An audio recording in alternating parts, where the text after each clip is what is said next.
2026년 4월 9일 부활 8일 축제 목요일입니다. 제1독서 사도행전 3장 11절에서 26절의 말씀입니다. 그 무렵 치유받은 불구자가 베드로와 요한 곁을 떠나지 않고 있는데 온 백성이 크게 경탄하며 솔로몬 주랑이라고 하는 곳에 있는 그들에게 달려갔다. 베드로는 백성을 보고 말하였다. 이스라엘인 여러분, 왜 이 일을 이상히 여깁니까? 또 우리의 힘이나 신심으로 이 사람을 걷게 만들기나 한 것처럼 왜 우리를 유심히 바라봅니까?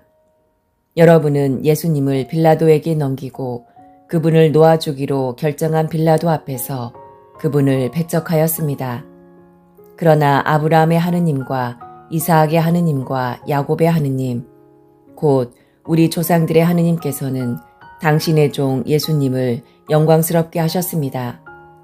여러분은 거룩하고 의로우신 분을 배척하고 살인자를 풀어달라고 청한 것입니다. 여러분은 생명의 영도자를 죽였습니다. 그러나 하느님께서는 죽은 이들 가운데에서 그분을 다시 일으키셨고 우리는 그 증인입니다. 이 예수님의 이름에 대한 믿음 때문에 바로 그분의 이름이 여러분이 지금 보고 또 아는 이 사람을 튼튼하게 하였습니다. 그분에게서 오는 믿음이 여러분 모두 앞에서 이 사람을 완전히 낫게 해주었습니다. 이제 형제 여러분, 나는 여러분도 여러분의 지도자들과 마찬가지로 무지한 탓으로 그렇게 하였음을 압니다. 하느님께서는 모든 예언자의 입을 통하여 당신의 메시아께서 고난을 겪으시리라고 예고하신 것을 그렇게 이루셨습니다. 그러므로 회개하고 하느님께 돌아와 여러분의 죄가 지워지게 하십시오.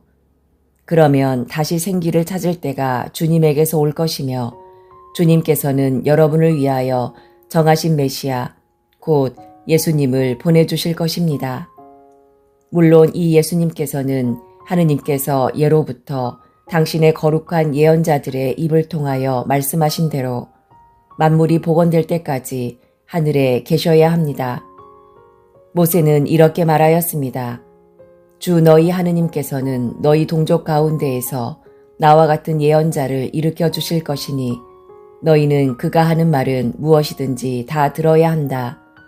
누구든지 그 예언자의 말을 듣지 않는 자는 백성에게서 잘려나갈 것이다.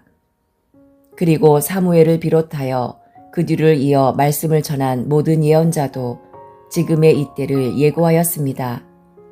여러분은 그 예언자들의 자손이고 또 하느님께서 아브라함에게 세상의 모든 종족들이 너의 후손을 통하여 복을 받을 것이다 하시며 여러분의 조상들과 맺어주신 계약의 자손입니다. 하느님께서는 당신의 종을 일으키시고 먼저 여러분에게 보내시어 여러분 하나하나를 악에서 돌아서도록 하여 여러분에게 복을 내리게 하셨습니다. 주님의 말씀입니다. 화답송. 주님, 저의 주님, 온 땅에 당신 이름 이 얼마나 크시옵니까? 주님, 저의 주님, 인간이 무엇이기에 이토록 기억해 주시나이까? 사람이 무엇이기에 이토록 돌보아 주시나이까? 주님, 저의 주님, 온 땅에 당신 이름 이 얼마나 크시옵니까? 천사보다는 조금 못하게 만드셨어도 영광과 존귀의 관을 씌워주셨나이다.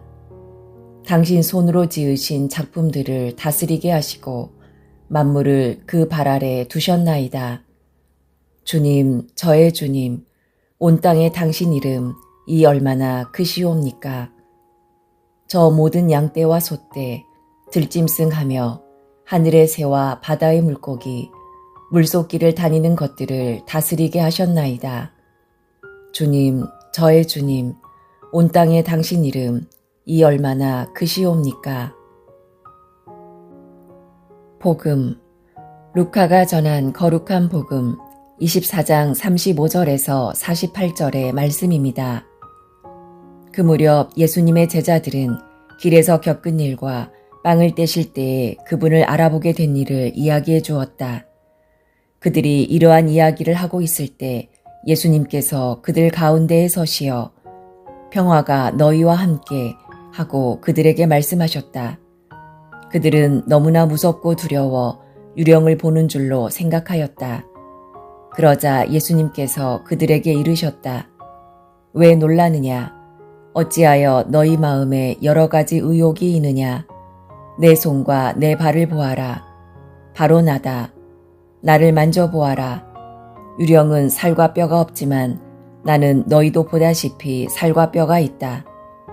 이렇게 말씀하시고 나서 그들에게 손과 발을 보여주셨다.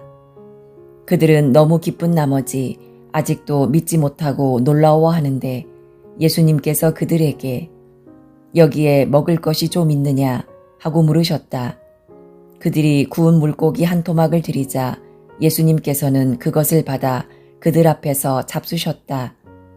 그리고 그들에게 이르셨다. 내가 전에 너희와 함께 있을 때에 말한 것처럼 나에 관하여 모세의 율법과 예언서와 시편에 기록된 모든 것이 다 이루어져야 한다. 그때 예수님께서는 그들의 마음을 여시어 성경을 깨닫게 해주셨다. 이어서 그들에게 이르셨다. 성경에 기록된 대로 그리스도는 고난을 겪고 사흘 만에 죽은 이들 가운데에서 다시 살아나야 한다. 그리고 예루살렘에서부터 시작하여 죄의 용서를 위한 회개가 그의 이름으로 모든 민족들에게 선포되어야 한다. 너희는 이 일의 증인이다. 주님의 말씀입니다. 오늘의 묵상. 부활은 엄청난 사건이지만 현실의 일상 속에서 일어난 사건이기도 합니다. 믿는 이들에게는 분명한 희망이 되지만 믿지 않는 이들에게는 여전히 의혹의 대상이 됩니다. 오늘 복음은 이를 분명히 보여줍니다. 부활하신 예수님께서는 환상처럼 나타나시지 않았습니다. 오히려 제자들에게 손과 발을 보여주시고 직접 만져보라고 하셨으며 심지어 물고기 한 토막을 잡수셨습니다. 또한 성경 말씀도 풀이해 주셨습니다. 곧 부활하신 주님께서는 멀리 계시는 신비로우신 분이 아니라 우리의 일상 속에 함께 계시는 분이심을 드러내신 것입니다. 그리고 그 현존을 보도록 초대하십니다. 성경에 나오는 본다라는 말에는 세 단계가 있습니다. 곧 단순히 눈으로 보는 단계, 주의 깊게 바라보는 단계, 그리고 보이지 않는 뜻까지 깨닫는 단계입니다. 제자들은 처음에는 놀라서 보고 이어서 주의 깊게 살펴보다가 마침내 믿음으로 부활의 의미를 깨달았습니다. 나는 지금 어느 단계에 있는지 돌아봅시다. 부활은 단순히 과거의 기적이 아니라 나를 새롭게 하고 다시 일으켜 세우는 내 사건이 되어야 합니다. 예수님께서 제자들에게 너희는 이 일의 증인이다 라고 하셨듯이 우리도 부활의 증인으로 살아가야 합니다. 증인으로서 우리가 전할 것은 화려한 기적이 아니라 십자가로 드러난 하느님의 사랑과 죄의 용서입니다. 이것이 바로 부활이 우리 삶 안에서 열매를 맺어야 할 모습입니다.